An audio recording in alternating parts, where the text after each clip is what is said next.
समाजात घडणाऱ्या घटना पाहण्यासाठी निर्भीड निष्पक्ष चॅनल म्हणजे संपादक संजय कारंडे यांचं Ajinkyatara news channel. Ajinkyatara news चॅनलला लाईक करा, शेअर करा, सबस्क्राईब.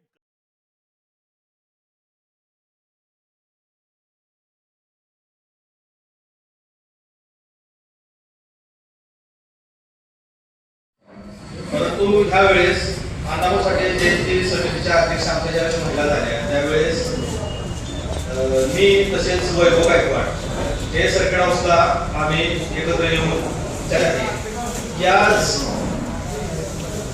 ज्या आपल्या महिला अध्यक्ष झालेल्या आहेत संयुक्त समितीच्या त्यांच्या खांद्याला खांदा लावून आम्ही सर्व भीमसैनिक त्यांच्यावर आहोत.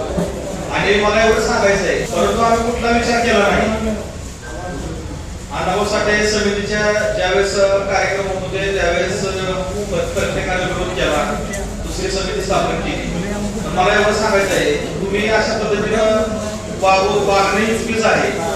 डॉक्टर बाबासाहेब आंबेडकरांचे तुमच्या विचार नाहीत मला असं वाटत आहे. ज्यांनी संयुक्त समिती काढली काही आंबेडकरवादी नको आहेत म्हणून अशा शब्दात स्थापन करू आणि अशा गोष्टी करूया, पण हे चुकीचं आहे. आजपर्यंत आपण डॉक्टर बाबासाहेब आंबेडकरांचं नाव जगत आलेला आणि आता उपवर्गीकरणाचा विषय आल्यानंतर आज तुम्ही त्याचा जोपर्यंत तुम्ही जागणार ना तोपर्यंत डॉक्टर बाबासाहेब आंबेडकर तुम्हाला जागावा. जेवढं तुम्हाला सांगतो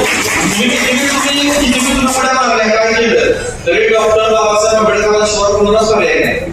असं म्हणू नका की बाबा उपवर्गीकरणाचा विषय झालाय पुण्यामध्ये बघा तुम्ही आज व्हॉट्सअप व्हिडिओ मध्ये जातीवाद आपल्यालाच भेटणार आहे. पण हा चुकीचा आहे.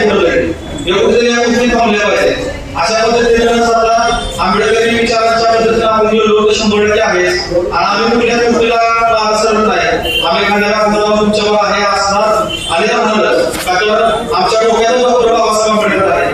त्यामुळे आम्हाला कोणत्या पद्धतीचे आम्ही भेटली नाही बोलणार काय नाही. जे काय असेल आम्हाला जास्त काय बोलायचं नाही, पण जे काय असेल ते लोक माझा विषय असतो. मला एवढं सांगेल की बंधुता परीक्षा चांगल्या पद्धतीनं साहेब तुम्ही दिले आहेत गाडी साहेब आणि तिथून पुढं आणि बीसी साहेब तर आमचे काय माझ्या प्रत्येक गोष्टीला माझ्या उभे राहतात. म्हणजे माझ्या कुटुंबाला ज्यावेळेस मी पक्षात आलो त्यावेळेस मला निवेदन कसं द्यायचं हे मला माहित नव्हतं. पण या गोष्टी मला गणेश विषय असतील, गाडे साहेब असतील, बापू असतील, ह्या गोष्टी तुम्ही सगळ्या गोष्टी करत आलेलो आहे.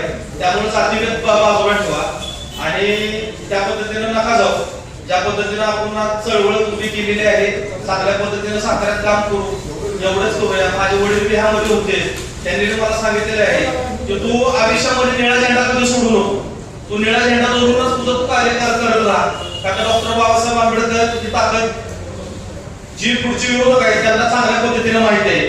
आणि परवा दिवशी एक विषय असा लागला, परवा दिवशी असा एक विषय लागला की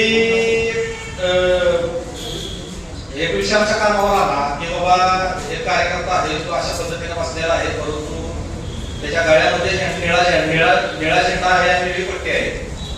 मला एवढं सांगायचं आहे की कार्यकर्ता पूर्वी संविधानात्मक काय पद्धतीने चालू आहे त्याचे ते काम करत राहणार आहे. आणि निळी पट्टी आणि जो निळा झेंडा आहे त्याची ताकद लय मोठी आहे. आणि एवढंच मी सांगेन, आता एवढा बंधुता परिस्थिती दिलेली आहे, सर्व समाज आपण एकत्र साकारण्यात आलेला आहे. तर असाच हा सगळा प्रकाश आहे ना इलेक्शन मध्ये पाडावा. मी एवढं तुम्हाला सांगेन, इलेक्शन मध्ये आपण बघतो ही संघटना आहे की या संघटनेला साईडला न्यायचं, ही संघटना ही साईडला न्यायचं. पण गाडे साहेब हा जो विचार केला तुम्ही हा इलेक्शनला आपण दाखवून देऊया. येणारा नगरसेवक नगरपालिका आहे, या नगरपालिकेमध्ये गाडे साहेब गणेश साहेब तुम्ही ताकद लावा, आपले 10-12 नगरसेवक तुम्ही करून दाखवा. एवढे मी सांगतो.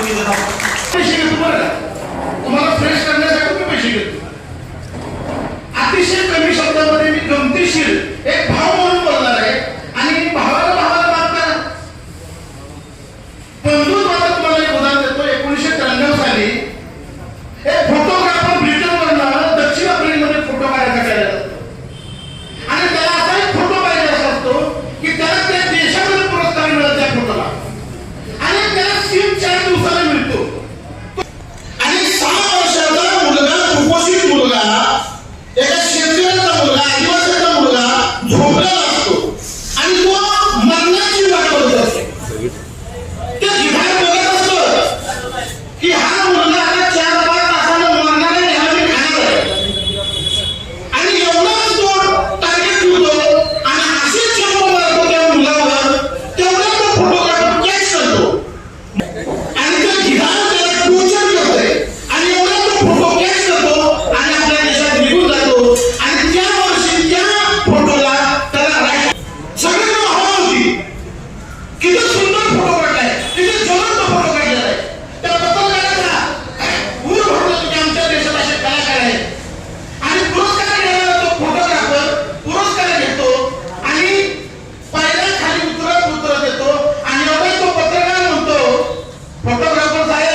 चूक कळती, त्याचा स्वाभिमान जागृत होतो आणि घरी जाऊन तो आत्महत्या करतो.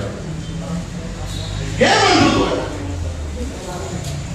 आज या ठिकाणी आपण बंधुभाव देतो. भारत माझा देश, सारे भारतीय माझे बांधव आहे.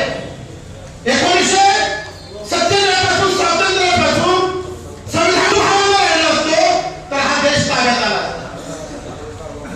डॉक्टर बाबासाहेब आंबेडकरांनी 1944 सांगितलं, जा तुम्ही तुमच्या घराच्या भिंतीवर लिहा, आम्हाला या देशाची शासन करती जमात बनायचे. लोक घरी गेली, लोकांना राहायला घरच नाही. आज घर आली पण आमचं धाडस होत नाही बरं का शासन करती जमात होण्याचं. फ्लॅट मध्ये राहतोय, बंगल्यात राहतोय, आता ते लिहित नाही. मला ह्या गोष्टीला आश्चर्य वाटते. आर्थिक सामाजिक आमची उन्नती झाली नाही, आमची उन्नती झाली नाही. अरे किती दिवस आम्ही म्हणत असणार. अतिशय तुम्हाला गंभीर सांगतो, 60-65 वर्षात 15% यामुळे जिल्हा परिषद स्थापन झाल्या, पंचायत समिती झाले, घरकुलं मिळाली, यशवंत घरकुल, दलित योजना, आरटी बारटी, पंचायत समितीचे बैलजोडी, ताळपत्र्या, कोळपर, सेंट्रल गव्हर्नमेंटची नोकरी, राज्य सरकारची नोकरी, महामंडळाची नोकरी, अण्णाभाऊ महामंडळ, नंतर दलित मित्र पुरस्कार, railway free, ST free, pension, गावागावात बचत गट, जिल्हा परिषदेमध्ये आमचा सदस्य, पंचायत समितीमध्ये आमचा सदस्य, ग्रामपंचायतमध्ये. मला उशीर वाटतो त्या गोष्टीला. उद्या बंधुत्व परिषद, उद्या कार्यशाळेतील विषयाला एक भांडल्या जाणारे स्त्री मला सकाळी, सर माझ्याकडे 100 रुपये घ्या बरं का. आणि त्या गावात एक नोकरी झाले, त्याला मी पैसे मागायला गेलो, तो तू माझ्याकडे कमी झाले, 7 झाले. म्हणजे ह्याच्या नोकरीचं काय म्हणजे लोक द्यायचं का? काय नोकरदारांना काय रोल आहे ह्या देशामध्ये? 60-70 वर्षामध्ये एक घर सुंदर बायको आणि एक घर बांधलं नाही गाडी घेतली, याच्यापेक्षा काय आहे? सामाजिक काय आहे भान? तो कार्यक्रमाला देखील घाबरतो. म्हणजे नोकरदार घाबरट व्हावी यासाठी आम्हाला नोकऱ्या पाहिजेत का? असं नाही झालं पाहिजे. इथून पुढे येणाऱ्या पिढीला मी सांगतो, तुम्ही नोकरदार बनणार आहात. इथं कोणीही नोकरदार होणार नाही. आता गाड्याशिवाय नोकरी होणार नाही, विशाल नोकरी देणार नाही, विशाल कामं देणार नाही, बाप नाही, कोणच नाही. येणाऱ्या पिढीला बाबासाहेबांनी जो आरोप केलेला आहे, मुझे पढ़े लिखे लोगों ने धोखा दिया, हा आरोप फोडून काढला असेल तर आम्ही रस्ते होतो. अशी जवळजवळ नोकरदार पैदा करणारे जर होत असतील, इलेक्शनला तिकडं माझ्या फोटो नको, कार्यक्रमात नको, माझं नाव नको, मला भीती वाटते, आमचं तमकं, अशा घाबरणारे जर नोकरदार या देशात जर जन्माला आले तर आम्ही कधीच शासक होणार नाही. म्हणून आम्हाला शासक व्हायचं आहे. एका मिनिटामध्ये महत्वाचं उदाहरण देणार आहे, खऱ्या अर्थानं बंधुत्वाचं, खऱ्या अर्थानं अतिशय शॉर्टकटमध्ये सांगत बसलो तर तुम्हाला उदाहरणं तुम्हाला कमी पडतील. परंतु ह्या सगळ्या प्रक्रियेमध्ये मला सांगितलं मला संधी मिळाली आहे, कमी लोक आले म्हणून. त्यामुळे मी एकच उदाहरण देणार आहे. ज्याच्यासाठी आज आपण परिषद गेलेले असेच आमचे 4 बांधव एका गावामध्ये गुन्हा गोविंदात राहत होते. हे 2 मिनिटाचं उदाहरण. अतिशय गुणवंत असतात, गोडी गुलाबीत राहत असतात, माणुसकीने राहत असतात आणि गुणवत्तापूर्वक असतात आणि ते दरवेळेला गुरु करतात. गुरु केल्याच्यामध्ये परीक्षा होते आणि त्या राजाला असं वाटतं की ह्या ठीक आहे, ते 4 जातात आणि राजाला म्हणतात आम्हाला बक्षीस पाहिजे. राजा म्हणतो ठीक आहे, राजा म्हणतो ठीक आहे, एका वेळेला बोलून देतो, पण त्या प्रत्येकाला सांगतो तू जेवढं मागशील त्याच्यात दुसऱ्याला डबल देणार. आता ह्यांच्यामध्ये हंगा झालेला, मग पहिला काय म्हणतो, माझा एक पाय तोडा. त्याला एक पाय तोडतो वळताना, त्याला दुसरा भाव येतो, त्याचा 2 पाय तोडतो. त्याला सांगतो तू जेवढं मागशील त्याच्यात दुसऱ्याला मी डबल देणार. तो म्हणतो माझा एक डोळा फोडा, तिसऱ्याचा 2 डोळा जाते, तिसरा म्हणतो माझा एक हातच पाय तोडा, चौथ्याचा 2 हात 2 पाय तोडते. ही 4 पण मुली मंडळी गावात हिंडते.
पुणे राजेश शाहू महाराज लोकशाही राधाभाऊसाठी माता रामाई माता हिमाई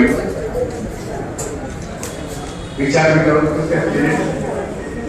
सर्वच नेते मंडळी माझं नागरिक करणार नाही आणि विशेषतः समोर बसलेले आमचे पत्रकार मित्र आणि त्याचबरोबर आजच्या कार्यक्रमात ज्या प्रयोगाची खऱ्या अर्थाने साताऱ्याला गरज होती, साताराचा आसनाचा संस्कार आणि संस्कृती जपण्याचं काम जितगाडीला त्यांनी केलेलं आहे, त्यांना प्रथमतः मी वंदन करतो आणि उपस्थित बेदर्दी गर्दीचा आपण कधी विचार करणार आंबेडकरी चळवळ समर्थ ठेवणारे सर्व दर्दी युवसैनिकांना माझा क्रांतिकारी जय भीम.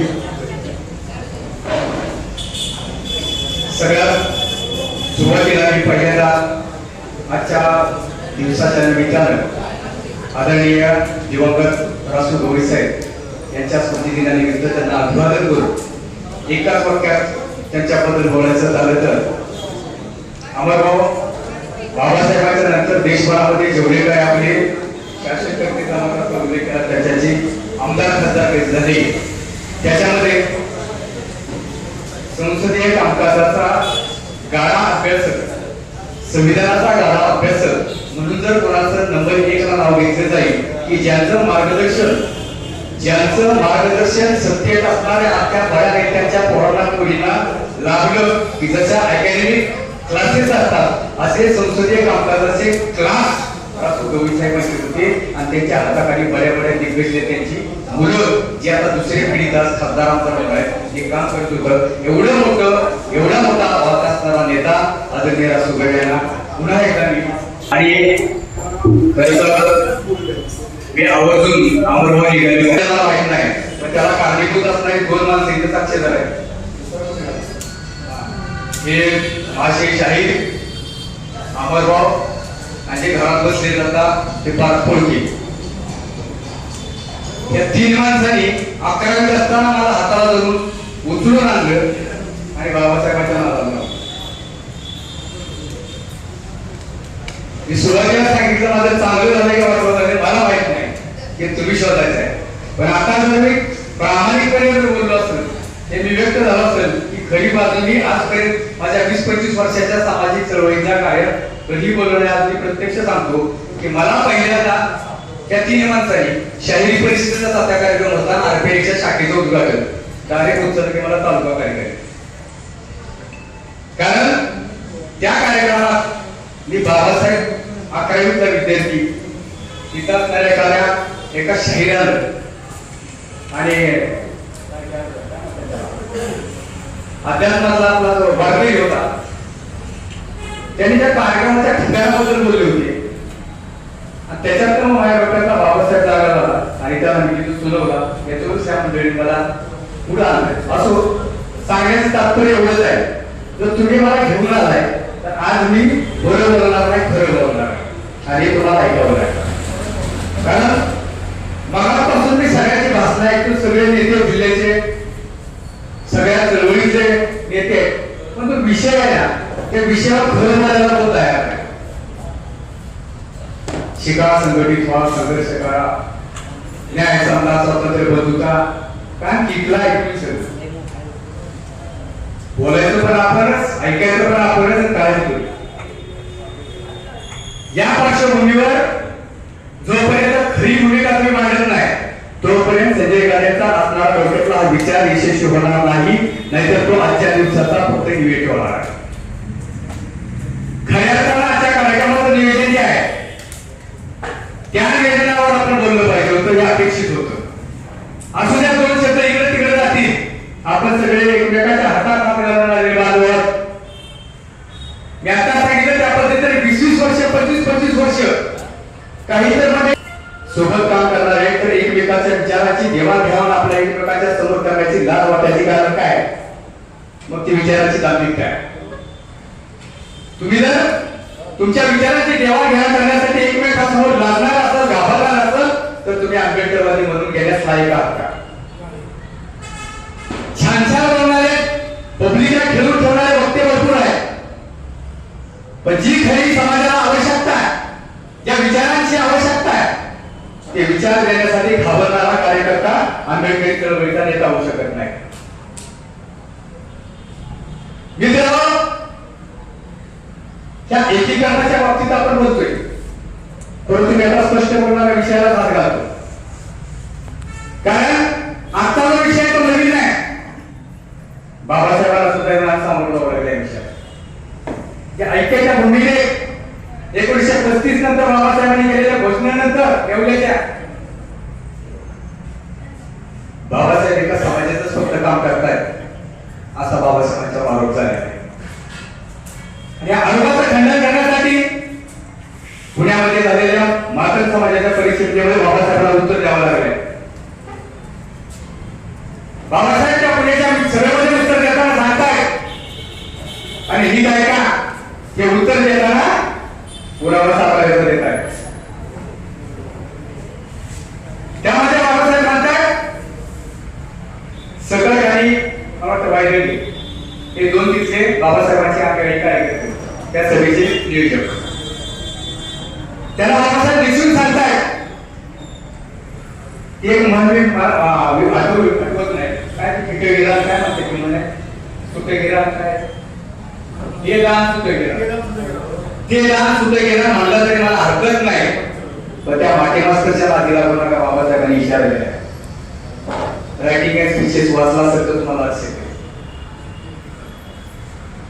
आणि ते बोलत असताना बाबासाहेब साक्ष का देत आहेत की जर माझ्या तुम्ही अशा पद्धतीचा आरोप करताय तर माझ्या समाजातले साताऱ्यात असणाऱ्या सगळ्यात जास्त समाज असताना मजूर पक्षाच्या निवडणुकीमध्ये मजूर पक्षाच्या बॅनर निवडणुका झाल्या त्याच्यातला पहिला सातारा नगरपालिकेचा नगरसेवक कोण झाला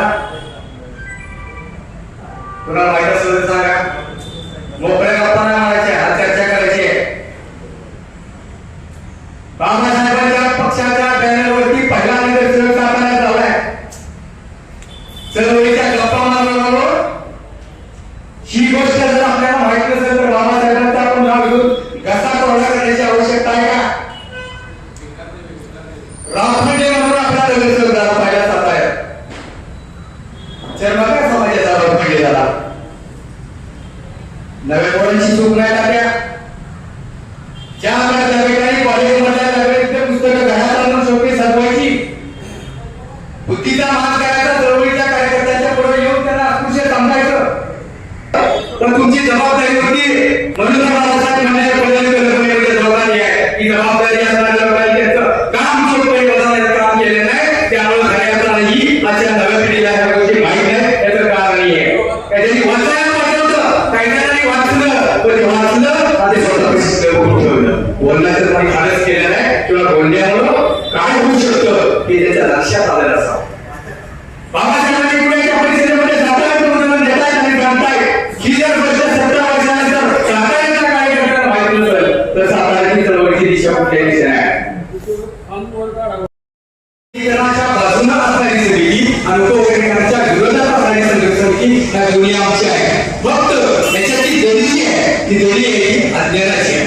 आणि दुसरा भाग आहे अज्ञान स्वीकारणारी मंडळी आंबेडकर विचारायचं. माझा अज्ञान आहे मला समजलं तर मी स्वीकारतो आंबेडकरी आहे.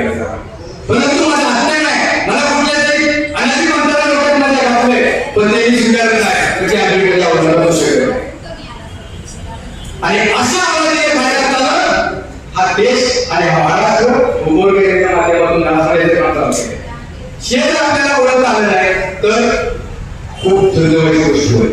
बघून जास्त वेळ न घेता आता या उपयोगाच्या बाबतीत सोशल मीडियावर घरात बसून ज्यांना काय पुस्तक कधी पडलेलं आहे त्याला लॉ माहित नाही त्यांनी कुठला अधिनियम वाचला नाही 2004चा रिझर्वेशन पॉलिसी त्यांना माहित नाही 31 जुलै 2024चा निर्णय माहित नाही 1 ऑगस्ट 2024चा निर्णय माहित नाही नोव्हेंबर 1992चा निर्णय माहित नाही 2024ला किती न्यायाधीशांचं खंडपीठ बसलं ते माहित नाही 31 जुलैचा निर्णय नेमक्या काय आहे ते माहित नाही आणि नोव्हेंबर 1992ला 9 न्यायाधीशांचं खंडपीठ बसलं असताना इतिहासाचे आला न्यायाधीश भेटला गांधी साहेब जबाबदारी बोलतोय आणि बोलण्याचे खाडे साफ करतो इथं आता आम्ही आदर्श म्हणतो कारण नुसतेच वकील असून ठेवलं आहे त्याला चळवळीची येणार असली पाहिजे त्यासाठी बाबासाहेबांचे अवलंबन आहे आणि त्या बाबासाहेबांचे अवलंबन म्हणून ज्याचा आपण अगदी ठामपणे छाती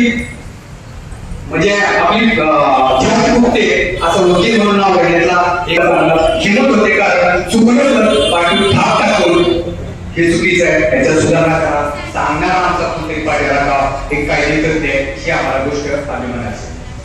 तर मित्र 1992चा विधानाच्या बाजूला असणारी समिती आणि उपविधानाच्या विरोधात असणारी समिती ह्या दोन्ही आमची आहे.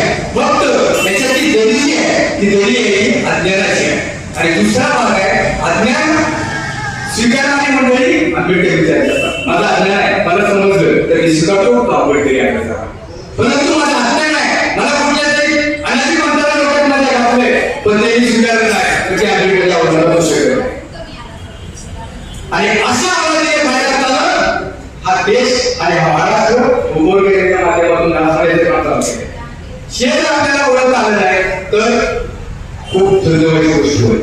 बंधूंनो, जास्त वेळ न घेता आता या उपवर्गाच्या बाबतीत सोशल मीडियावरील घरात बसून ज्यांना काय पुस्तक कधी पडलेलं आहे त्याला नाव माहिती नाही, त्यांनी कुठला अधिनियम वाचला नाही, 2004चा रिझर्वेशन पॉलिसी त्यांना माहित नाही, 31 जुलै 2024चा निर्णय माहित नाही, 1 ऑगस्ट 2024चा निर्णय माहित नाही, नोव्हेंबर 1992चा निर्णय माहित नाही, 2024 ला किती न्यायाधीशांचं खंडपीठ बसलं ते माहित नाही, 31 जुलैचा निर्णय नेमक्या काय आहे ते माहित नाही, आणि नोव्हेंबर 1992 ला 9 न्यायाधीशांचं खंडपीठ बसलं असताना इतिहासाचे आला न्यायाधीश भेटलो आमच्याकडे. गांधी साहेब जबाबदारी बोलतोय आणि बोलण्याचे झाडे साफ करतोय इथं आता आम्ही आदर्श म्हणतो, कारण नुसतेच वकील असून ठेवलं आहे, त्याला चळवळीची येणार असली पाहिजे, त्यासाठी बाबासाहेबांचे अवलंबन आहे. आणि त्या बाबासाहेबांचे अवलाद म्हणून ज्याचा आपण अगदी ठामपणे छाती म्हणजे आपली छाती फुगते असं वकील म्हणून नाव घेण्याचा एक हिंमत होते, कारण चुकलं पाठी ठाप टाकून हे चुकीचं आहे, त्याच्यात सुधारणा करा, सांगणारा आमचा कोणतरी पाठी राखा, एक कायदे करते ही आम्हाला गोष्ट अभिमानाची. तर मित्र 1992चा आणि अभिजित तिरके आणि सोनल मागचूक कोण आहे ही जाहिरात त्याची गोष्ट नाही, पण आता झाले, आपलं काम संपले, आपला विजय झाला. कोण आहे अभिजित तिरके, सोनल मागचूक? बाबासाहेबांची लेकर आहेत आणि बाबासाहेबांच्या लेकरांनी दिल्लीच्या जंतरमंतरवर संपूर्ण देशाला जेबीची ताकद काय असते दाखवण्याचं काम केलं. आणि त्या जेबीला पर्याय देण्याचा जर कोण काम करत असेल तर त्या बाबासाहेबांची अवलाद म्हणायची कधी बाबासाहेबांची अवलाद की देशातल्या सर्व धर्म सर्व भावाचा आंदोलन इथं तिरंगा घेऊन जंतरमंतरवर होतोय आणि तिथं संपूर्ण देश जेबीच्या नावाला येतोय आणि इथं तुम्ही जेबीच्या नावाला पर्याय देणार तर मात्र आमच्या काळजाला कुठेतरी लागते, हे आपण विचार केला पाहिजे. अरे अण्णाराव साहेब असू द्यात, बाबासाहेब असू द्यात, लवजी साहेब असू द्यात, मी दिल्ली व्यक्तो जरा थोडंफार पुढे गेलं, परंतु मी खूप महिन्यातील महिने असं साठवून ठेवलं होतं, कुठं तरी बोललं पाहिजे, कारण कोण बोलायला तयार नाही. मी तात्या आठवते तुम्हाला 6 महिन्यापूर्वीची गोष्ट एका सत्यवार घेत आहेत आणि गाडी करतो, मी त्याच बिचारीला प्रश्न केला होता. जे कार्यकर्ते अण्णाभाऊसाठी बाबासाहेब सगळ्यांचं नाव घेऊन त्यात समान आणि विशेषतः साहित्यिकांना माझा एक प्रश्न आहे, प्रकाश आंबेडकर इयत्ता 4थ्या येथील असणारी आमची मुक्ता चळवळ धर्म नसलेली माणसं नावाचा ग्रंथ लिहिते, निबंध लिहिते, प्रबंध लिहिते, अशी भाषणे 30-40 वर्ष झाली. मग माझा प्रश्न आहे, मी रेखाताईला प्रश्न केला, या मुक्ता साळवेचं नंतर काय झालं? ही मुक्ता साळवे गेली कुठं? या मुक्ता साळवेनं पुढे काय केलं? का व्यवस्थेनं तिचा बंदोबस्त केला, व्यवस्थेने झाकून ठेवली आणि 4थ्या येथील मुक्ता साळवे डोक्यावर घेतली बाबासाहेबांच्या लेकरानं. आम्ही 500 केंद्रापासून टू रिपब्लिकन चळवळीपासून सगळ्या साहेबांच्या पर्यंत प्रत्येकाने मुक्ता साळवे डोक्यावर घेतली. मग आत्ताच मुक्ता साळवे, आत्ताच अण्णाभाऊ साठे आणि आत्ताच नवजीवनदास साळवे आणि आंबेडकरी आपल्या याच्यामध्ये दुपडी निर्माण करण्याचं षडयंत्र राजकारणी या प्रश्नाचं माझे उत्तर द्यायचं. बोलण्यासारखं खूप काय तात्या तिकडे गड्याचा हात काढायला लागले. परंतु माझा शेवट नंबर ठरला होता, पण म्हटलं कमीत कमी ऐकण्यासाठी कोणतरी थांबवायला म्हटलं बाबा मला अगोदर बोलू द्या, कारण 1.5-2 महिन्याची असणारी माझी खंत आहे की मला मोकळी करायची होती. त्यातून सगळ्यात महत्त्वाचं सांगायचं, कुणालाही मन दुखवण्यासाठी मला हे बोलायचं नव्हतं. जे पण मी बोललोय त्याचा एकही शब्द मागायला सुद्धा नाही. कोणाला जर वाईट वाटलं खुशाल वाटू द्या. मी बाबासाहेबांची औलाद म्हणतो, त्यामुळे बाबासाहेबांचा विचार व्यक्त असल्यामुळं मी शब्द बोलताना सुद्धा चुकून बोलतो आणि बोलल्यानंतर मागा सुद्धा नाही. कारण जर खऱ्या अर्थाला हा कार्यक्रम तुम्हाला त्याचा यशस्वी करायचा आहे तर इथं कोणीतरी खुल्लं बोलणं गरजेचं होतं. त्यानंतर खरं बोलून काय उपयोग नाही, खरं बोलणं गरजेचं होतं. तर मित्रांनो, भविष्य काळामध्ये आपली तरुण पिढी आज संपूर्ण देशामध्ये जर बाबासाहेबांच्या नावाचा जयघोष होऊन गांधी आणि बाबासाहेबांची तस्वीर घेऊन दीपक अभिजित दिपके एवढं मोठं राष्ट्रव्यापी आंदोलन करतोय, जागतिक स्तरावरचं आंदोलन करतोय, तर त्या आंदोलनाचा आदर्श समोर ठेवून कोणाचे विचार काय असतील, कोणाच्या राष्ट्रीय भूमिका काय असतील, परंतु तो विचार राष्ट्रीय विचार मनात ठेवून भविष्य काळामध्ये आपल्यामध्ये थोडा नीती करणाऱ्या घडव्याला ओळखून आपण पुढचा मार्गदर्शन करावं एवढीच या ठिकाणी विनंती करतो. आणि मी पुन्हा एकदा वेळेसाठी फक्त ते व्यक्त करतो, जे बोललो त्याच्याबद्दल मागा नाही एवढंच सांगतो आणि थांबतो. जय भीम, जय भीम. असं वाटतंय तात्या की आपण जी समता बंधुत्व परिषद घेतलेली आहे, सर्व धर्म समभाव ह्या बेसवर घेतलेली आहे आणि तुमचं मी स्वागत करते. तर मला वाटतं ही पहिल्यांदाच अशी परिषद झाली आहे की ह्यामध्ये अगदी उल्लेख आहे की महान रोज आभार. कारण बऱ्याच वेळा आपण बाहेर गेल्यानंतर आपण आपल्या जातीचा उल्लेख करायचा, आपल्यातली माणसं काय का तर माझ्याकडे बघायचा दृष्टिकोन वेगळा होऊ नये म्हणून. आज जर छत्रपती शिवाजी महाराजांनी 8व्या पगड जातीनं एकत्र येऊन स्वराज्य स्थापन केलं असेल आणि त्यामध्ये आपल्या समाजाचा महान रोज आभार जे काही आपली अनुसूचित जाती म्हणून समजले जातात त्या मानवांचा आपली मुलाचा वाटा असेल तर छत्रपती शिवाजी महाराजांचं आपण कुठंच अनुकरण करत नाही असं मला वाटतं. आज शाहू महाराजांनी आपलं नाव, आपलं आडनाव एका समाजाला दिलं का तर त्या समाजाला कुठंतरी समाजामध्ये येऊन त्या व्यक्तीनं मानानं जगावं यासाठी दिलं. आज आपण एकत्र आलेलो आहे तर महाराष्ट्राची अशी स्थिती झालेली आहे की आरक्षण उपवर्गीकरणासाठी बऱ्याच ठिकाणी मोर्चे उभा राहिलेले, मोर्चे निघत आहेत, माणसं रस्त्यावर उतरत आहेत आणि ह्या मोर्चामुळं समाजामध्ये आपल्या समाजामध्ये दरी निर्माण झालेली आहे. मी आवर्जून उल्लेख करू इच्छिते की मी साहित्यरत्न लोकशाहीर अण्णाभाऊ साठे जयंती समारोह समितीचे अध्यक्ष डॉक्टर पल्लवी साठे पाटोळे जेव्हा ह्या अध्यक्षपदासाठी इच्छुक होती आणि तेव्हा मला माझ्याच मातंग समाजाची एक वेगळी समिती निर्माण झाली आणि त्या समितीला मातंग समिती असं नाव दिलं आणि मला त्यांना विरोध नाही पण आम्हाला नाही त्यांच्या बाजूने उभा राहायचं. आणि जेव्हा मला जे दिग्गज मार्गदर्शन मिळालं त्या व्यक्तींचं मला आवर्जून नाव घ्यावं असं वाटतंय की बापू असतील, दादासाहेब मोहार असतील, माननीय गणेश भिसे साहेब असतील, अगदी आपले तात्या करारी नेतृत्व असेल, या सगळ्यांनी मला पाठीची उभा केली. आज 50% आरक्षण महिलेला फक्त कागदावरच आहे, ते समाजामध्ये नाही. आज जर महिला आपली समाजामध्ये उभा राहत असेल, आज आपली महिला जर जगाची भारताची पहिली महिला पंतप्रधान होत असेल आणि ती आयर्न लेडी म्हणून जर समाजामध्ये मान आणि स्थान मिळवत असेल तर त्या महिलेनं अंगावर चिखल फेकून शिक्षणाचा पाया काढला. ज्यावेळेस महिलांना शिक्षणाला पुढे येऊ नये त्याच्या बुक शिकल्या तर त्या आपल्याला कुठेतरी वाईट आपल्याला बाकीचा समाज वाईट टाकेल म्हणून आपल्याला ज्या पद्धतीनं रोखण्यात आलं त्याच माझ्या समाजामध्ये त्याच माझ्या बांधवांनी आज एकत्र येऊन मला पाठीमध्ये म्हणजे मला असं वाटतं की 30पेक्षा जास्त संघटना पाठीमध्ये आज मी अध्यक्षपद भूषवते आणि मला अभिमान आहे या गोष्टीचा की मला हे मार्गदर्शन लाभलेले आहे. आणि हे मार्गदर्शनाचं मी नाव का घेते कारण हे मार्गदर्शक जरी असले तरी सगळ्यात महत्वाचं हे सर्व मार्गदर्शक हे डॉक्टर बाबासाहेब आंबेडकरांची आईवडील आहे. हे संविधानात जगतात, हे संविधान मानतात, हे संविधान नुसतं हातात घेऊन मिरवत नाही तर यांना संविधानामध्ये घटनाच्या क्रमांक लिहिलेले आहेत हे त्यांनी त्यामध्ये जगले आणि वाचलेले आहेत माणसं. आज आपल्यामध्ये समाजामध्ये जी कीड निर्माण केली जाते महामारी कोण लोक आहेत ती आपलीच लोक आहेत. आज कमेंट्स करतायत उद्या त्यांना त्याच्या विरोधात जी लोक त्यांना जाऊन मारतायत आपली जीव घेणे हल्ले करतायत कळालं का. ह्या लोकांनी बाबासाहेब आंबेडकरांसाठी आपला बाबासाहेब आंबेडकरांनी जे संविधान लिहिलेलं आहे त्या संविधानामध्ये आपण जगतो, ज्या संविधानावर आपला भारत देश चालतो हे संविधान लोकांना माहित आहे का नाही. ही मनुवादी वृत्तीची पिल्लावर पाहिलेली आहे आणि आपल्या समाजामध्ये जे ते निर्माण करत आहेत ते हेच मनुवादी लोक आहेत आणि ते लक्षात यायला पाहिजे. यासाठी आपण जे आरक्षण करतोय, आपण जे एकत्र एक परिषद घेतोय, यामध्ये आपल्याला शिक्षण मिळायला पाहिजे, त्यामध्ये आपल्याला रोजगार मिळायला पाहिजे, यामध्ये आपल्याला समानता मिळायला पाहिजे, यामध्ये आपल्याला सन्मान मिळायला पाहिजे. यासाठी या परिषदेसारख्या परिषद मी आम्ही तात्यांना कळवून सांगते की परिषद फक्त एकच नाही, प्रत्येक महिन्याला घ्या. आज ही परिषद कळाली ना, आज माझ्या बांधवाला जर कळाली असेल ही परिषद ती नक्की पुढच्या परीक्षेला येऊन तो त्याचा विचार मांडलेला आहे. मुक्त व्यासपीठ आहे आणि इथं प्रत्येकाला त्यांनी अधिकार दिलेला आहे. आणि दुसरी सगळ्यात महत्वाची मला एक गोष्ट सांगायची की आपल्यामध्ये आमचे बहादूर सोपार म्हणणारे जे आहेत तिथे त्यांना माझं कळकळीची विनंती आहे की त्यांनी संविधान वाचावं.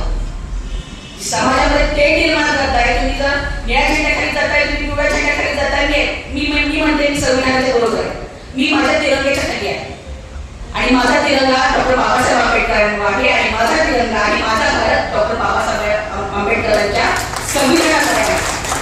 आज माझ्या बाबाजी जर बाहेरच्या देशामध्ये जयंती साजरी होत असेल तर त्यांना बाहेरच्या देशातल्या लोकांना संविधान कळते, पण माझ्या देशातल्या लोकांना, माझ्या समाजातल्या लोकांना रोज सांभाळ एसी आरक्षण मागतायत, पण माझ्या लोकांना जर बाबासाहेब कळत नसतील, संविधानच कळत नसतील तर त्यांनी हे करू नये. खरं तर पहिल्यांदा मी संयोजकांचं बंधुता परिषद घेतल्याबद्दल त्यांचं अभिनंदन करतो. एकतर या परिषदेच्या वतीनं परिषदेच्या निमित्तानं अनेक जणांना आपले विचार इथं मांडता आले. मी बऱ्याच जणांचं ऐकलं. खरं तर ही परिषद घेण्याचं जे कारण आहे तो सध्या वादाचा जो मुद्दा आहे तो आरक्षणातलं शेड्यूल कास्ट मधलं आरक्षणामधलं उपवर्गीकरण. आमदार भाऊ म्हणजे तसं बरोबर आहे. ऍक्च्युली महाराष्ट्रामध्ये असं उपवर्गीकरण व्हावं अशी काही मागणी अगोदर झाली होती का 2024च्या अगोदर. काही वैचारिक लोक करत असतील, परंतु त्यासाठी काय आंदोलन उभं राहिलं का असं काय ऍक्च्युली घडलेलं नव्हतं. फार मोठ्या समाजाची काय कुठली मागणी नव्हती की असं वर्गीकरण झालं पाहिजे. म्हणजे मी डायरेक्ट मुद्द्याला सुरुवात करतो. तर मत मांडत नाही. मी जर मत मांडलं तर मग प्रतिक्रिया काय येईल? समजा एखादा बौद्ध समाजातल्या व्यक्तीनं वर्गीकरण झालं पाहिजे म्हटलं तर त्याला भीती आहे, अरे काय मला वाईट टाकतील काय माझ्या बाबत, इतपतच त्याची तीव्रता आहे आणि त्यामुळे वाद आहे. म्हणून ही बंधुता परिषद किंवा एखादा भारतीय समाजातला पुढारी किंवा नेता जरी तो आंबेडकरवादी असला तरी जर त्यानं उपवर्गीकरण झालं पाहिजे, आमचा अन्याय झाला किंवा आमचा अन्याय दूर झाला पाहिजे असं जर मत व्यक्त केलं तर त्याला सोशल मीडियावरती बौद्ध समाजातील मोठ्या प्रमाणावर ट्रोल करतं. हे आपण रोज बघतोय ऍक्च्युली, जे परिस्थिती ती जागेवरची आहे. परंतु उपवर्गीकरण महाराष्ट्रामध्ये हा जो विभाग सुरू झाला ते 2024च्या 7 जजेसच्या खंडपीठानं उपवर्गीकरण राज्यांना करता येईल त्यांना गरज वाटली तर असा निर्णय दिला. परंतु त्या निर्णयामध्ये इम्पेरिकल डाटा मात्र महत्वाचा मानलेला आहे. असं काय वाटलं सरकारला म्हणून देता येईल असं नाही, तसा डाटा असला पाहिजे किंवा हे जे काय आरक्षण आहे याच्यामध्ये काही वर्गांना त्याचा लाभ मिळत नाही किंवा आरक्षणाचं तत्वच रिप्रेझेंटेशनसाठी. आणि जर आकडेवारी कशी असेल की काही जमातींना त्यांच्या लोकसंख्येच्या प्रमाणात किंवा अजिबातच रिप्रेझेंटेशन मिळालं नाही अशी जर आकडेवारी सांगत असेल, तशी आकडेवारी बोलत असेल तर मग उपवर्गीकरणाला विरोध जे करतायत ते योग्य करतायत का बरोबर आहे? हा दोन्ही बाजूंनी आपल्याला बघायचं आहे. दुसरं आहे की 2024च्या निकालाच्या 2005ला एक 5 जजेसच्या बेंचचा निकाल होता.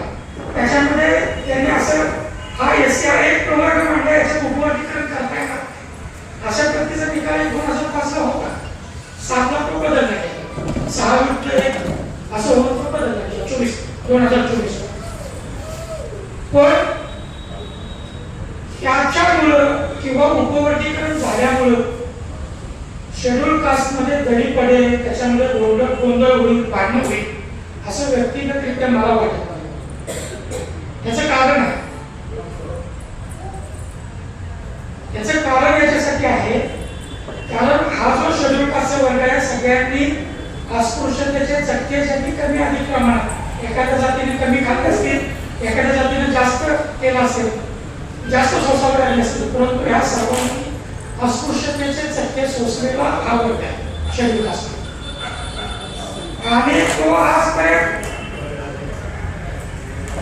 कुठेही शेड्यूल कास्ट वरती अन्याय झाला तर त्याची वेदना इतर जातींना सुद्धा म्हणजे तो मला समाजातला जरी असेल तरी त्याची वेदना इतर अस्पृश्यांना जाणवलेल्या अस्पृश्य जातींना जाणवली.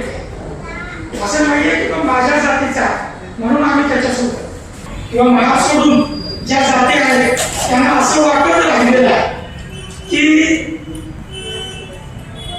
आम्हाला कोणी वागत नाही. याचं कारण आहे कारण बौद्ध समाजाची महाराष्ट्रामध्ये संख्या जास्त आहे, त्यामुळं साहजिकच शेड्यूल कास्टचं नेतृत्व बौद्ध समाजाच्या अति मोठ्या प्रमाणात रस्त्यावरचं नेतृत्व बौद्ध समाजाकडे आहे. आणि त्या समाजानं स्वातंत्र्यानंतर ज्या वेगाने प्रगती केली शिक्षण घेण्याच्या बाबतीत त्या अगदी त्यांनी खुल्या वर्गाबरोबर स्पर्धा करावी इथपर्यंत ती प्रगती केली. आणि ह्या प्रगतीमुळे इतर जातीच्या शिक्षणाकडे दुर्लक्ष झालं. अनुसूचित जातीच्या ज्या जातींचं ते थोडं काही प्रमाणात मागे पडले हे पण वास्तव आहे. परंतु जी देश स्वतंत्र झाला आणि आरक्षणाचं तत्व लागू झालं तेव्हा सुरुवात एकाच ठिकाणावरून तसं पाहिलं सर्वांनी केली. परंतु काही समाज आकडेवारी कदाचित कालांतराने स्पष्ट होती, काही लोक याच्यामध्ये मागे राहिलेले आहेत. मग हे उपवर्गीकरण करणं योग्य की अवघड मला कसं स्पष्ट आहे. फार आनंद वाटतोय. आता अमरनाथला माहिती माझी पार्श्वभूमी. तर खरं तर मी आता बोलायची त्याच्याबद्दल बोलतो. मी तिघी जातीतला आहे, बसणं लागते. तर आता थोडासा विषय मी वेगळा बोलतो, तुम्हाला कळलं पाहिजे ओबीसीची व्याख्या काय आहे. तर विषय असा आहे, आमचा तेली समाज आहे सातारा जिल्ह्यात थोडाच आहे, विदर्भात जास्त आहे, मराठवाड्यात जास्त आहे. तर पूर्वी तेल गाळायचा हा व्यवसाय होता, तो तेली समाज. औद्योगिकरण आल्यानंतर हा समाजाचा तेल जो घातला होता तो गेला, ओबीसी समाज उघडा झाला. औद्योगिकरणात हा बाजूला पडल्यामुळे शेती नसल्यामुळे हा ओबीसी समाज पिढी सोडून शहरात आला, शहरात भरपूर राहायला लागला. आणि मग ओबीसी मार्फत जे आरक्षण मिळालं, मंडळ आयोगाचं आरक्षण मिळालं, या अजून ओबीसी समाजाला माहितच नाही की हे आरक्षण आपल्या बापाने दिलंय, बाबासाहेब आंबेडकरांनी दिलेलं आहे, अजिबात माहित नाही. आता हे चर्चा पण बोलतोय ते आमच्या तेली समाजाचं हे असतं, माहुलीला गंगा पूजन असतं. ते गंगेचं पाणी आणतात ते आणि त्याचं पूजन करतात. मग मध्यंतरी काँग्रेस भवनला एक तेली समाजाचा मेळावा होता. मग मी बोलतो, जरा त्यांना पटलं नाही कोणाला, पण मी बोलत होतो की तेली समाजाला किंवा ओबीसी समाजाला आता हे जे चाललेलं आहे गंगा पूजन करणे वगैरे फक्त बाहेर पडून बाबासाहेबांच्या मार्गाने यायला पाहिजे, तर पुढची येणारी पिढी सुधारेल. मग मला असं वाटतंय, आज मी इथं मागे बसल्यानंतर मला कळलं की आता आमच्या ओबीसी समाजापेक्षा तुम्ही विचारून खूप पुढे आणि खूप पुढे जाणार आहे. आता आम्हाला तुम्ही बरोबर घ्या, एवढीच मी विनंती करतो. माझ्याबरोबर असतातच तर एकूण छान मजा आली. सगळ्यांचे आभार मानतो. सर्वांना क्रांतिकारी जय शिवराय, जय गणपती, जय संविधान, जय भारत, अस्सलाम वालेकुम.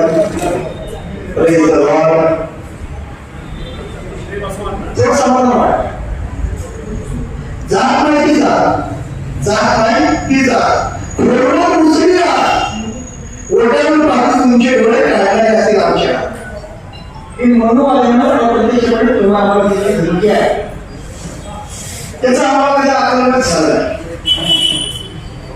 आम्ही मात्र मुळगुजराच्या पाठीमागे पळण्याचा प्रयत्न केला. हातात काय आलं डोकी फोडण्यापूर्वी करून रक्त थांबवा. गेल्या 2 वर्ष 2 महिन्यापासून रिपाईचे आमचे जिल्हाध्यक्ष आचार्य विषय माझा उभा वैचारिक वाद चालू होता. उभा वैचारिक वाद पक्षाचे सदस्य थोडे संभ्रमित होते. पश्चिम महाराष्ट्र वास्तविकचे जगन्नाथ कांबळे जिल्हा समिती गोपीनाथ पश्चिम महाराष्ट्राचे सगळे आमचे दादा पश्चिम महाराष्ट्राचे सगळे आमचे पहिले दादा यांच्यापासून जिल्हा वासाची सुरुवातीमुळे जिल्हाध्यक्षा रेखादेसाठी उद्या अध्यक्ष आमच्या वकीलताई पायगडे यांच्यापासून सगळे सभापती योग जिल्हाध्यक्ष विषय कांबळे विद्यार्थी सैनिक आमचे आशुतोष बाबुळे आमच्या आदिवासी शंकररावांचा आणि धोत्रे माता गणितांचा किरण बोवाडे तुकोडी संभ्रमावरचे धोरण की नेमकं चाललंय काय. पण हा ओबामा होता ही वैचारिक घुसळण होती. आमच्या आजच्या तुम्ही सांगायची आता तुम्ही भांडा पण ग्रुपवर भांडू नका आम्हाला तसं नाही समजायचं तुमच्या दोघांची भांडणं घेतली. पण हा वैचारिक वाद होता. विषय एकच होता बौद्ध मातांच्या लोकांना ढोल बंधुता परिषद घ्यायची आणि विशेष साहेबांचं म्हणणं होतं ती परिषद घ्यायची पण ही परिषद बौद्धाने घ्यायची. बौद्धाने का घ्यायची याचं उत्तर मला आता नाही आणि बौद्धाने का घेणं गरजेचं होतं याचे उत्तर मला आता नाही.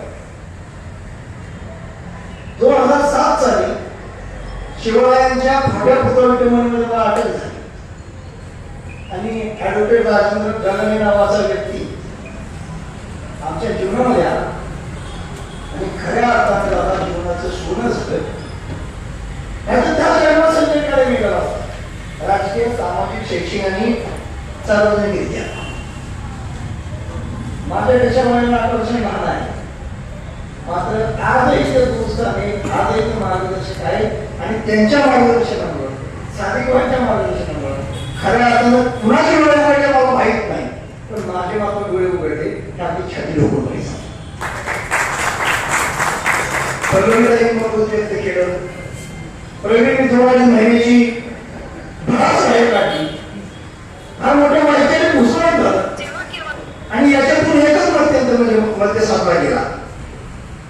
आरक्षणाचा उपवर्ग करण्यामुळं निर्माण झालेला वादविवाद मतमतारी विचाराची रुंदावलेली दरी गलिच्छ भाषेत होणारी टीका महापुरुषांची विटंबना अगदी एकमेकांना समोर सुने घेऊन उभे राहण्याची पद्धत इतक्या भयानक परिस्थितीमध्ये एसटी समाज गेला आणि याच्यामध्ये एसटी समाजच भरडला जाणार याची जाणीव झाल्यामुळे रासू गवळ साहेबांच्या स्मृतीच्या दिवशी बौद्ध मातांच्या लोकांना ढोल बंधुता परिषद घेण्याचा निर्णय घेतला. तो निर्णय याच दिवशी का घेतला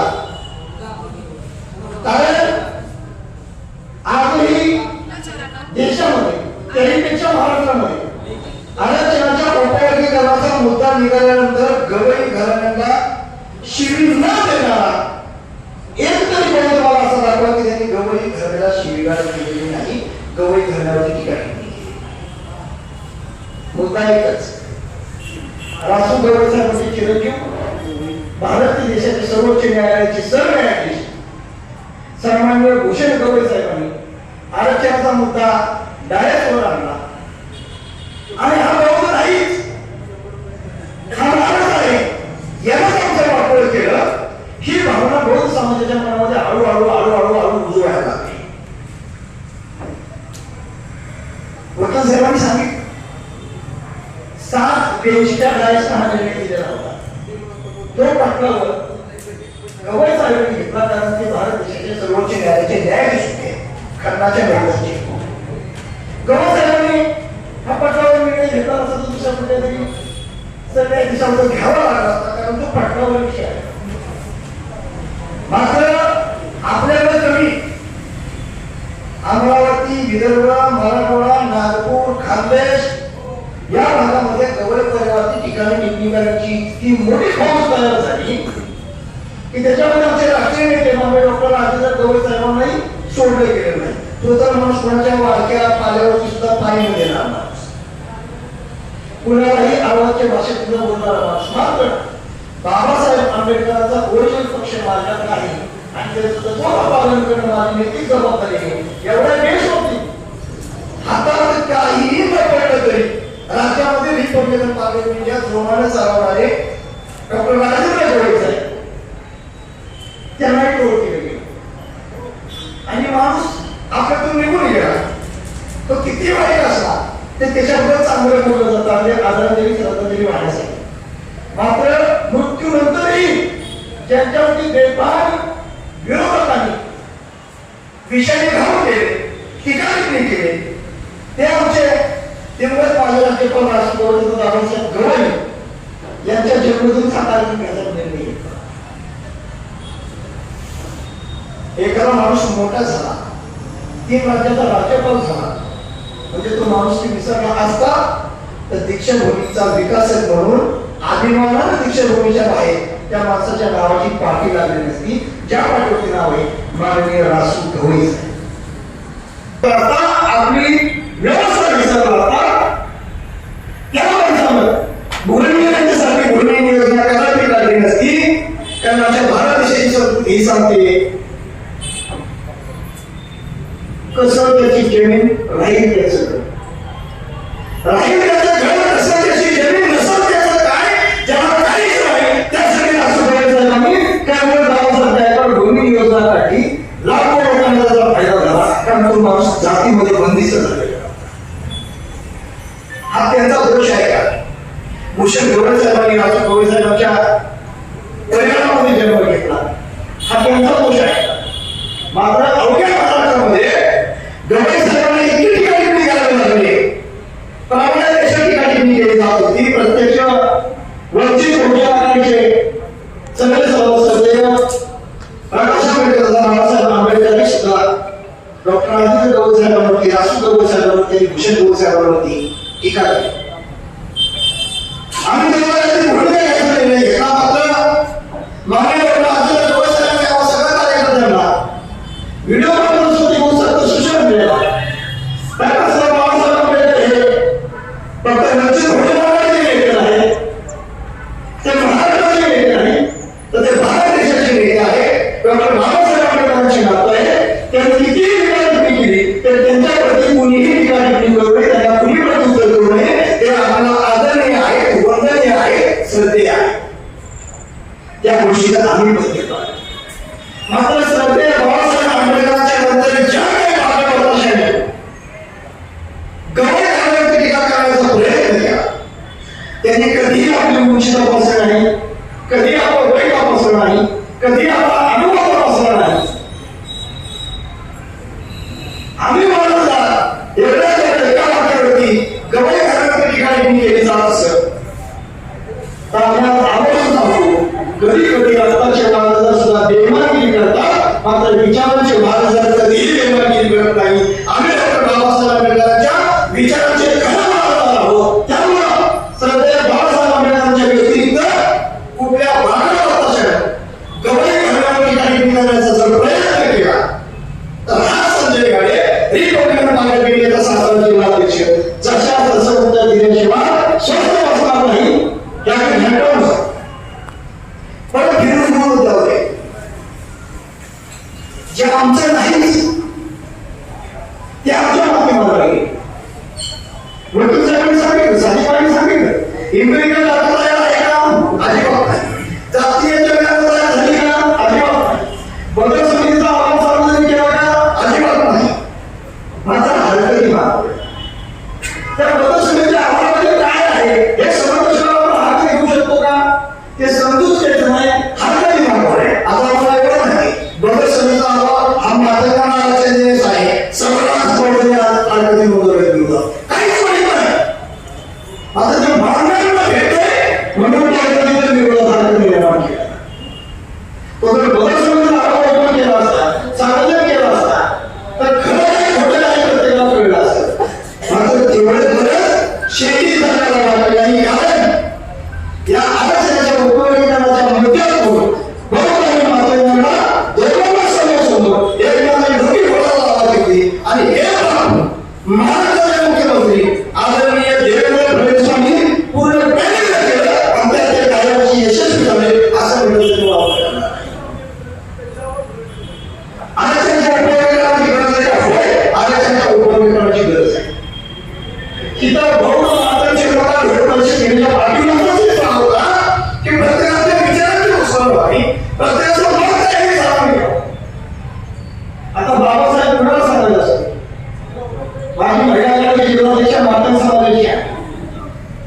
मुलगी म्हणून माझ्याबरोबर असते.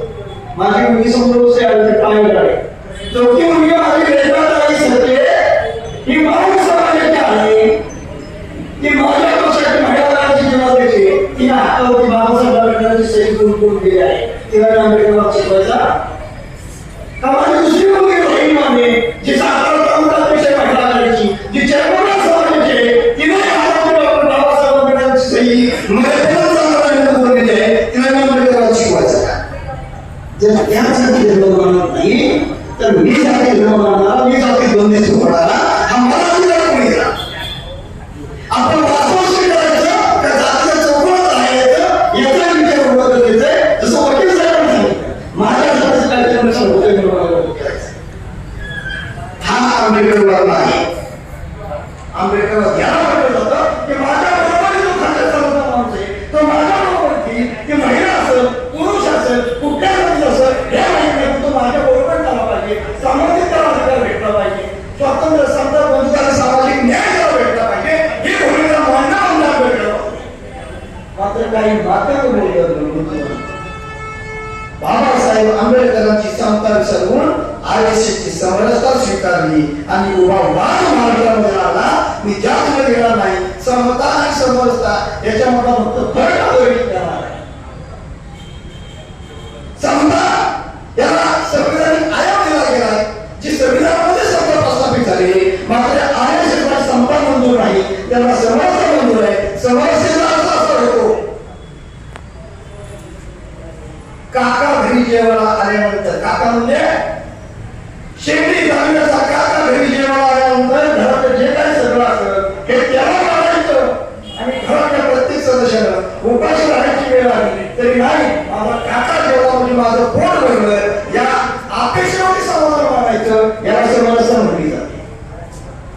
आणि समानता हे सांगते की हे पाकळी जर असेल तर चार भावनांची कोरबड खावी, याला समानता मानली जाते. मात्र ती समानता RSSनं त्यांच्या सोयीनुसार आकारली आणि समरसता काही महाराजांच्या काही बौद्धांच्या माध्यमांनी आणि RSSच्या उपवर्गीकरणातून महाराष्ट्रामध्ये उभा वाद निर्माण झाला.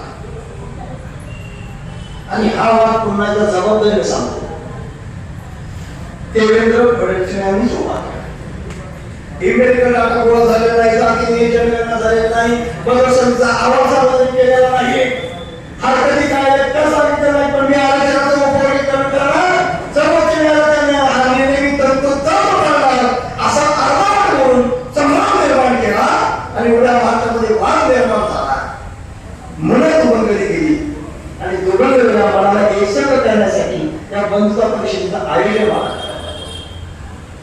या वैचारिक घुसळीमधून एकच साध्य झालं, मातंग समाजाला आरक्षणाची गरज आहे का? तर होय, तमाम मातंग समाजाला आरक्षणाची गरज आहे. ते आरक्षण मातंग समाजाला मिळाल्याच पाहिजे हे आज मात्र या बंधुता परिषदेतून सिद्ध झालेलं आहे. मात्र ते आरक्षण संविधानाच्या चौकटीत राहून जाती आणि जनगणना करून एम्पिरिकल डाटा गोळा करून बदल समितीचा अहवाल गोळा करून हिंदुत्ववादी प्रभावाखाली न मांडता आरक्षणाचं उपवर्गीकरण हे डॉक्टर बाबासाहेब आंबेडकरांच्या आंबेडकरवादी भूमिकेतून मांडावं. ज्याला मात्र समाजाची गरज आहे त्याचा मात्र समाजाला या आरक्षणाच्या उपवर्गीकरणाचा जाहीरपणे फायदा व्हावा ही भूमिका ही बंधुता परिषद तळागाळामध्ये घेऊन जाण्याचा आम्ही कसोशीने प्रयत्न करू असा आग्रह सगळ्यांना आहे. कारण माझ्या घराशी एक डॉक्टर पल्लवीताई, माझ्या घराशेजारी एक डॉक्टर राहतो. आर्थिक सुबत्ता आहे, आर्थिक सुबत्ता आहे, गणवेंद्र प्रॉपर्टी आहे. मात्र DCC बँकेमध्ये पोरग त्याच लागतं, शेजारच्या गरीबाचं शेतकऱ्याचं पोरग लागत नाही, तो जातीचा असला तरी. इलेक्शन सुरू होतं, नगरसेवक म्हणून भाषण म्हणून देखील त्याच्याच पोराला दिली जाते, त्यालाच नगरसेवक केलं जातं. शेजारचा गरीब कुटुंबातला त्या जातीचा एक विद्यार्थी असतो, एक मुलगा असतो, त्याला आरक्षणाच्या किंवा तिकिटाचा लाभ दिला जात नाही. एवढंच नव्हे तर परदेशासाठी शिक्षणाची जी जबाबदारी, शिक्षणाची शिष्यवृत्ती भेटती परदेशात जाणाऱ्यांना, त्या शिष्यवृत्तीचा लाभ घेणारा कोण असेल तो त्या डॉक्टराची पोरगी असती, संजय गांधीची पोरगी नसती. मग आरक्षणाचं उपवर्गीकरण झालं पाहिजे का नाही कारण आमच्यात एक विशिष्ट जबाबदारी झालेली आहे ज्यांनी माझीच गाडी माझीच मारी माझ्याच गाडीवर सांगतात गाडी म्हणून आरक्षणाला बरोबर फायदा घेऊन एसी रूम मध्ये राहतात मात्र झोपडपट्टीतल्या जात बांधवांकडे दुर्लक्ष करा त्या झोपडपट्टीतल्या जात बांधवांना आरक्षणाची गरज आहे माझ्यासाठी आरक्षणाची गरज आहे म्हणून या बंधुत्व परिषदेचा आजचा हेतू उपवर्गीकरणाचं आरक्षणाचं उपवर्गीकरण झालं पाहिजे अवघड झालं पाहिजे मात्र जबाबदारीचं भांडे चालू बदल समितीचा अहवाल पूर्ण झाला पाहिजे बदल समितीचा अहवाल पूर्ण झाला पाहिजे इम्पेरियल डाटा गोळा केला पाहिजे जातीय जनगणना झाली पाहिजे आणि तंत्रज्ञान आरक्षणाचा उपवर्गीकरणाचा निर्णय हा संविधानिक चौकटीमध्ये आंबेडकरवादी भूमिकेतून झाला पाहिजे तो हिंदुत्ववादी प्रभावाखाली होऊ नये या निर्णयावर येऊन या सगळ्या परिस्थितीवर सगळ्या मान्यवरांनी उपस्थिती दाखवली तुमच्यापेक्षा खूप लहान हा छोटेखानी प्रयत्न केला लागलेले आग भिजवण्याचा प्रयत्न केला होता एका दोघांनी मला सांगितलं काही फरक पडणार नाही काही फरक पडणार नाही तुम्ही बंधुत्व परिस्थिती काही फरक पडणार नाही मी त्याला सांगितलं अरे बाबा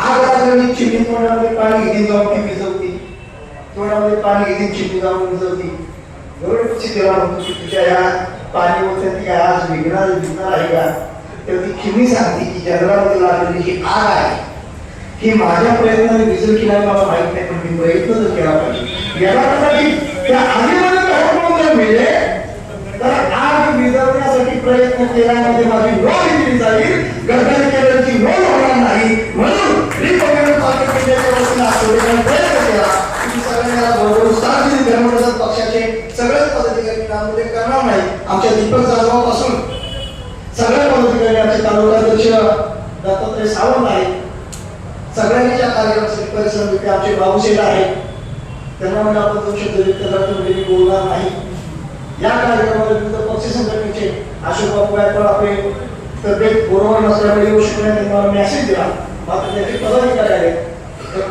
रमेश बापू उभाळे बाबासाहेब गोवाळीकडे जरी फिरत नसते त्यांचे जिल्हाध्यक्ष मदन बापू कांकळ आले सादिकभाई आपण साधन व्यक्त केलं गणेशांविषयी तर मी बोलावं इतकं प्रकार निश्चितच नाही विजय माणसांची आपण अपेक्षा ठेवली होती आम्हाला गायकवाडी वादात मुद्दे उपस्थित केले मात्र ते मनाला भेटायला केले मात्र त्याही होते समरस झाले तर समाधीची बाजू डॉक्टर पंधरा साडेपाच मांडली युवराज कांबळे बाबतीत पहिल्यांदाच कार्यक्रम सुरुवात केली त्यामुळे वातावरण थोडं चर्चेत आलं होतं आणि अशा चर्चेच्या वातावरणामध्ये माझे राज्यपाल देवेंद्र साहेबांच्या स्मृतिदिनानिमित्त ही बंधुता परिषद घेण्यासाठी संपन्न करण्यासाठी निमंत्रण पत्रिकेमध्ये प्रवीण दस्तीच्या नावाचा कुठेही उल्लेख नव्हता नंदाताई विषयाच्या नावाचा कुठेही उल्लेख नव्हता मात्र मोठेपणासाठी नव्हे तर समाजामध्ये बंधुभाव राहावा एकसंघ राहावं दुबईमध्ये एकत्र यावी पुन्हा जोडावी मातांना चर्मकार ठोर आणि बौद्ध यांनी भावाभावासारखे राहावं त्या भावनेनं या लोकांनी ठिकाणी उपस्थित दाखवली शाहीर खान या ठिकाणी उपस्थित आमचे संजय विकवले साहेब आहेत सादिकभाई तुम्ही म्हणता त्या पद्धतीनं किशोरभाऊ धुमाळ आमचे कामगार नेते तुम्ही म्हणता त्या पद्धतीनं या बंधुता परिषदेच्या माध्यमातून आपण एकच निर्धार करूया काही झालं तरी विकास होणे एवढं सोपं नाही कदाचित सरांनी सांगितल्या पद्धतीने 200 वर्ष जातील काय माहित नाही आम्ही विकास होऊ शकत नाही मात्र आम्ही आंबेडकरवादी होऊ शकतो आणि आंबेडकरवादी हा देशभक्त असतो त्यामुळे सरदेशेवटी आपण एकच सांगू की सर्वदर्शी की तमन्ना अब हमारे दिल में है देखना है जोर कितना बाजू कातिल में है जय हिंद जय भारत जय शिवाय या कार्यक्रमाला सांगण्यासाठी आपण आजच्या उभं राहू आणि या कार्यक्रमाची आपण सांगता करूया तत्पूर्वी स्वागत करतो गुलाबी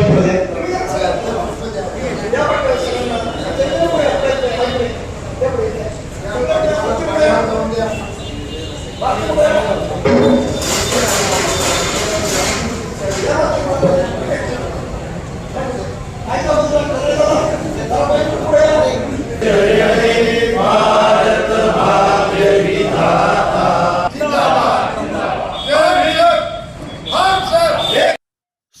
समाजात घडणाऱ्या घटना पाहण्यासाठी निर्भीड निष्पक्ष चॅनल म्हणजे संपादक संजय कारंडे यांचं Ajinkyatara news channel. Ajinkyatara news चॅनलला लाईक करा, शेअर करा, सबस्क्राईब